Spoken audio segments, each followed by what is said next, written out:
गुरु जी बोलो गुरु जी चिल्लाते रहे बचाओ बचाओ बचाओ, यह तुम क्या कर रही हो, मुझे तुम खींच रही हो अंदर, मैं डूब जाऊंगा। ग्वालिन कहती है गुरु जी बोलो राधे राधे, गुरु जी बोलो राधे राधे, गुरु जी बोलो राधे राधे, गुरु जी बोलो राधे, गुरु जी बोलो राधे राधे।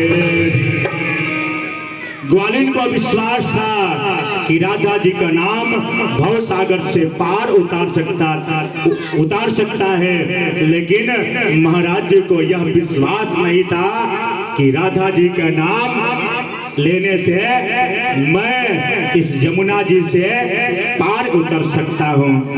और ग्वालिन बार बार कह रही है कि गुरुजी राधे राधे बोलो, आप उस पार चले जाओगे।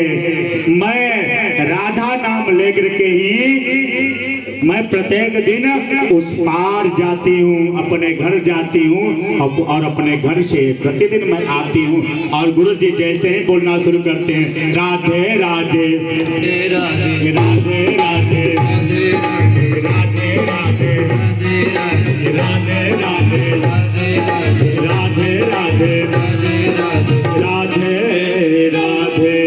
और गुरु जी भी उस जमुना से पार हो जाते हैं और गुरु जी ग्वालिन के चरणों में गिर जाते हैं।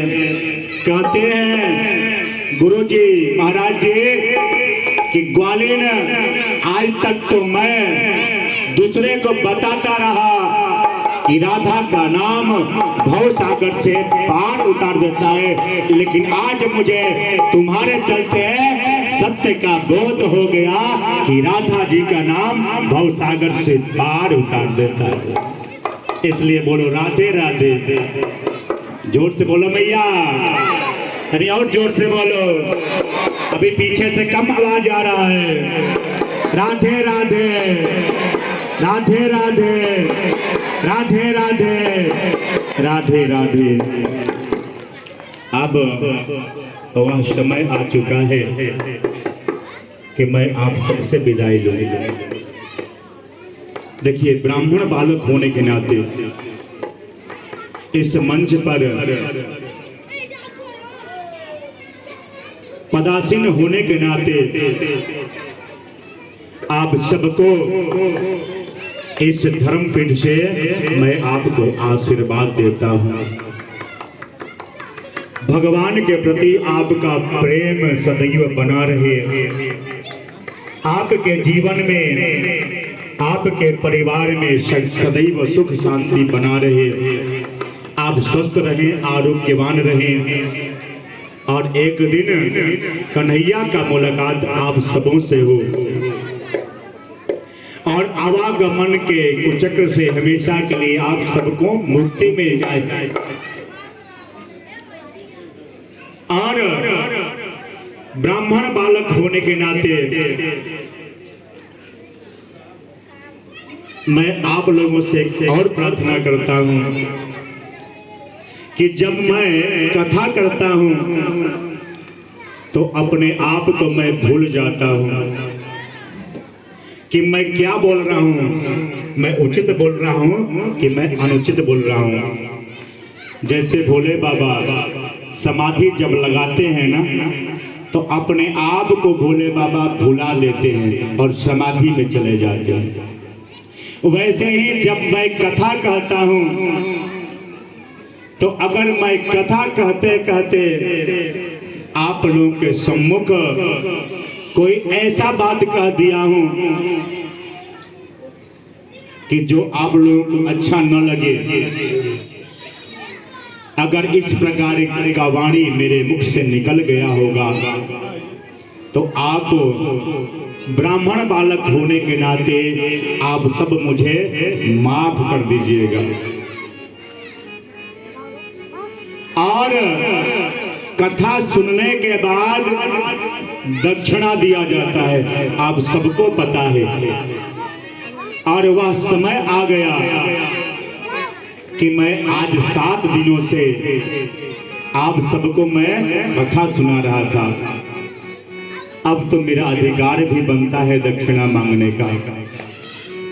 मैं 6 दिनों तक कथा सुनाता रहा और आपसे मैं 1 पैसा नहीं मांगा, लेकिन आज मैं आप सबों से दक्षिणा मांगना चाह रहा हूं कि धन और दौलत मांगूंगा।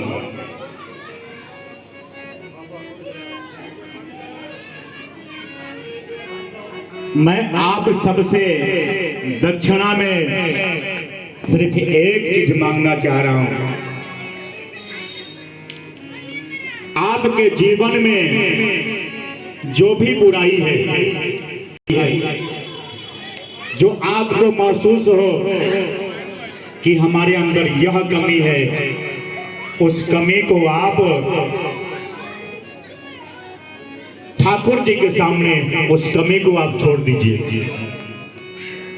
अगर किसी भाई को मदिरा पीने का लत हो या नशा सेवन करने का लत हो, किसी को अधिक क्रोध करने का अगर स्वभाव हो, तो अपने एक कमी को ठाकुर जी के सामने प्रकट करिए और दक्षिणा के रूप में आप उस अपने कमी को अपने जीवन से निकाल दीजिए। जैसे कह जी आप भी सामने आइए, अब आ गया दक्षिणा देने का समय।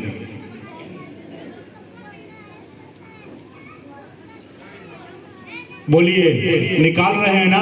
अपने अपने मन में चिंतन कीजिए, मैं कुछ नहीं बताऊंगा। आप अपने अंदर के कमी को, एक कमी को आप ठाकुर जी के सामने अर्पित कीजिए। पहला दक्षिणा। दूसरा दक्षिणा क्या है महाराज? साल में 24 एकादशी होता है, जिसमें कम से कम 12 एकादशी प्रत्येक व्यक्ति को करना चाहिए। अगर आप 12 एकादशी करते हैं नहीं, तो कम से कम साल में 5 एकादशी करेंगे।